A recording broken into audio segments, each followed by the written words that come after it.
Hi everyone, today we will be talking about JavaScript Array.at method, and this is the JavaScript array method that I'm so much excited about. So this Array.at method could actually help us to select an item in an array irrespective of whether we are selecting the item from the left hand side or the right hand side. So I'm talking about in a situation whereby we want to select the third element of an array, we can just simply specify the index number over there. But what about if we want to select probably the last element of the array or the second to the last element of the array? Then we'll need to do a whole lot of things to accomplish this with JavaScript. And this is actually available in many other programming language, but not really in JavaScript, at least not until now, because in ES 2022, the JavaScript Array.at method was introduced, and we're going to be talking about it in this video. But before we talk so much about the JavaScript Array.at method, let's take a look at the different ways in which we can select the last element or the second to the last element or the third to the last element of an array. So let's dive into the code. So over here, we have an array over here. So this is an array of cars. I'm going to expand this. I just actually populated this with some car brand. So we have an array of cars, and just like we know in our array, first of all, let's console.log this. So let's going to say console.log, and we say cars.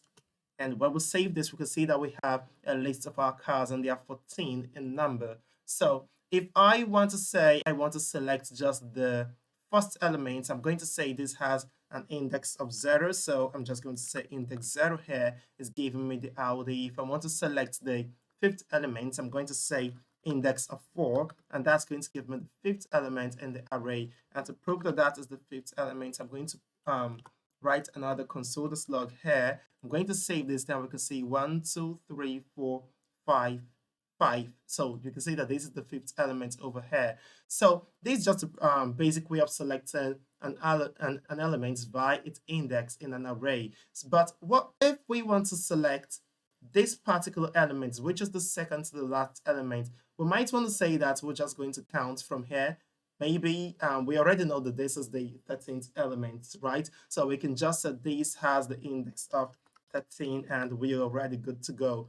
Okay, maybe not 13, I meant to say 12 because we're counting from the index of 0. So this has an index of 12 and we're already good to go. But it doesn't really work this way because there are some times whereby we might have some array of an indefinite length, like we don't really know what the lengths are, probably a data set that is coming from the database. We don't know how long it's going to be, but we just want to select the second to the last element of that array. So how do we go about this? How do we accomplish this? So to do this now, we can say that for the first method I'm going to talk about here is I would probably just write this on another line. So then just say const A is just the name of a variable in this case. So I'm going to say that const A should be equal to cars.pop. So pop is one of the ways that we can do this, but pop also has a downside. And I'm going to instead of me to say this is cars, I'm just going to console.log A in this case. So if I should save this now, we can see that we already have Volvo over here. So I'm going to do something. I'll duplicate this, and I'm going to take this console.log over here to the top, and I'm going to save this. So if you notice over here, we can see that the array is actually 14 in number, and over here after the array.pop, we actually console.log A, and A gave us Volvo, which is actually this, and we actually console.log Volvo over here from the A. And when we console.log cars again, we can see that the array length reduces to 13, and we don't really have Volvo in this array anymore. So what Array.pop does is that it actually takes the last element of the array out of the array and it returns that particular element. So this is not really, Array.pop is really not so good for selecting the last element of an array because it's actually going to alter the original array itself, which could cause problem. So this is not a good way of selecting the last element of an array. But there is another way of selecting the last element of an array, and this is just a simple trick. So we can come over here and we can say Array.slice, and I could say I want this to slice and I want to get the -1. So if I should do this, I'm not really going to, again, see over here that I have the Volvo over here because I am now selecting the very last element in this case, but this is actually still within its array. It's still actually an array, but I need the value itself, not within an array, but just the original value. So to get the original value, I might want to say I want to pick the first index of this array, which I already know that the array, which is this one over here, contains only one item. So I would then say that I want to select the index of 0. We can see over here, I think I should zoom this now. And we can see over here that this Volvo is no longer within its array. So this is another method of selecting the last element of an array over here. And if we want to go further, we can still talk about another method. And if you can see, this method is really quite confusing, and I just need to show us all these methods so we will be able to appreciate the Array.at method. So there is another way to do this. We can say that we have array brackets over here. So remember the one we say cars and we have 1 is going to select the second element of the array, which is 0, 1 is actually the second element of the array. We can see the BMW here being selected. But what we can also do here is that we can say cars dot length.